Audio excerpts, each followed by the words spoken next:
சாந்தி. தன்னை அர்ச்சிக்க தானிருந்தானே என்ற இந்த நிகழ்ச்சியில் நான் தபஸ்வி ஆத்மா என்பதை பற்றி பார்ப்போமா? பாபா எப்பொழுதுமே தியாக் தபஸ்யா சேவா என்று கூறுகின்றார். தியாகம் இல்லையெனில் பாக்கியமில்லை, தியாகம் இல்லையெனில் நம்ம தபஸ்யா என்பது கூட கிடையாது. நினைவு செய்வது தபஸ்யா ரெண்டுக்கும் உள்ள வித்தியாசத்தை கூட பாபா கூறுகின்றார். அதாவது ஒருவருடைய லகன்லேயே மக்னம் ஆகிறது தான் தபஸ்யா என்று கூறுகின்றார்.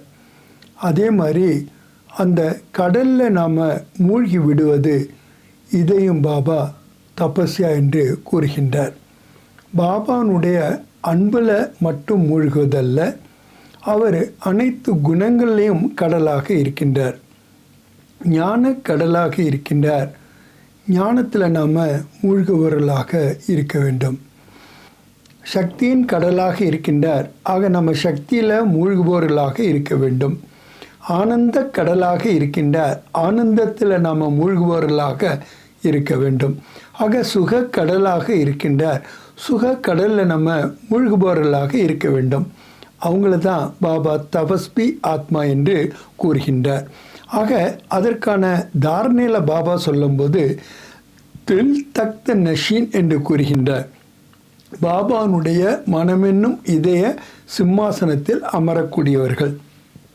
ஆக அதிகாரி ஆத்மாக்களாக இருந்தால் மட்டும்தான் அவருடைய இதயத்தில் இடம் பிடிக்க முடியும். அடிமையாக இருக்கிறவங்க யாருமே அமர முடியாது. இந்திரியங்களுக்கு அடிமையானாலும் சரி, இல்லை தனது பழைய சுபாவ சம்ஸ்காரத்துக்கு அடிமையானாலும் சரி, அல்ல பிறருடைய கவர்ச்சியில் வந்தாலும் சரி, அல்லது எந்த ஒரு ஈடுபாடும் இல்லாமல் ஒரே ஒரு பாபாவுடைய நினைவு, பாபாவுடைய காரியம், இதில் மட்டும்தான் யார் ஈடுபடுகின்றார்களோ அவர்கள் தான் பாபா தபஸ்வி ஆத்மா என்று கூறுகின்றார். ஆக மேரா தோ ஏக் ஷே பாபா கோயி நஹி, வேறு யாருமே கிடையாது என்ற ஒரு ஸ்மிருதி மட்டுமல்ல, அனுபவமும் இருக்கணும். இதில் இன்னொரு இடத்துல பாபா சொல்கிறாரு, பாபா ஹி மேரா சன்சார் ஹே, பாபாவே தான் எனக்கு ஒரு உலகம், ஒரு சின்ன உலகம் என்று கூறுகின்றார். ஏன்னா நம்மளுடைய புத்தி போனால் எங்கே போகும்?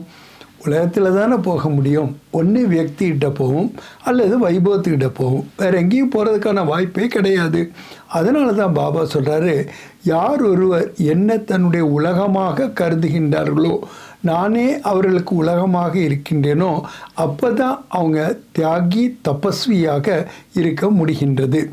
ஏன்னா எப்போ நாம் சர்வ சம்பந்தத்தையும் ஒரு பாபா கூட வைக்கின்றோமோ, ஆக சர்வ பிராப்திகளும் நாம் அவர்கிட்ட அடைகின்றோமோ, ஆட்டோமேட்டிக்காக நம்மளுடைய மனமானது அவரிடமே லயித்து விடுகின்றது. புத்தியானது ஒரு பொழுதும் தடுமாறாது. ரைட் ராங் தெரிவதோ அல்லது இதை செய்வதா அதை செய்வதா என்ற ஒரு குழப்பமோ, அல்லது இப்படி செய்யலாமா அல்லது அப்படி செய்யலாமா என்ற எந்த ஒரு குழப்பமும் இல்லாமல் கூட அந்த மனமும் சரி புத்தியும் சரி தெளிந்த நீரோடையாக இருப்பதற்காகத்தான் பாபா சொல்கிறாரு, தபஸ்வி ஆத்மா என்று நினைங்க. ஏன்னா தப்பு என்றாலே தபம் செய்வது, அதாவது நாம் யோக அக்னியில் நம்மளை அப்படியே புடம்போட்ட தங்கமாக ஆக்குவது. எப்படி ஒரு தங்கத்தில் ஒரு பொருளை போட்டோன்னா அது தூய்மையாக ஆகின்றதோ, அதே மாதிரி ஆத்மாவாகிய நான் யோக அக்னியில் என்னை தப்பு செய்யும் பொழுதுதான், நான் தபஸ்யாக இருக்கும் பொழுதுதான் என்னுடைய பழைய சுபாவ சம்ஸ்காரங்களை என்னால் விநாசம் என்பது செய்ய முடிகின்றது. ஆக எது வரைக்கும் நம்ம தபஸ்வியாக ஆகவில்லையோ அது வரைக்கும் நாம் எனக்கிருப்பது ஒரே ஒரு பாபா, வேறு யாருமே இல்லை என்ற அனுபவத்தை நம்மளால் செய்ய முடியாது. ஏன்னா சர்வ பிராப்திகளையும் நாம் ஒருவரிடமிருந்து பெறும்பொழுது தான் நாம் திருப்தி அடைகின்றோம். அந்த திருப்தி அடைகின்ற காரணத்தினால்தான் நாம் மகிழ்ச்சியாக இருக்கின்றோம். நிரந்தரமான மகிழ்ச்சிக்கு வழிவகுப்பதே இந்த தியாக ஸ்திதியில் இருப்பது தான், தபஸ்வி ஸ்திதியில் நாம் இருப்பது தான். ஆக நான் ஆத்மா இந்த உடலில் இருந்தாலும் கூட அதிலிருந்து விடுபட்டு இருக்க வேண்டும்.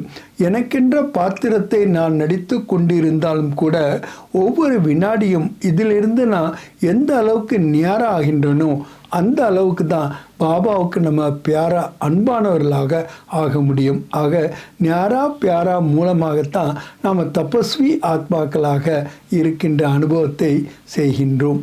நல்லது. ஓம் சாந்தி.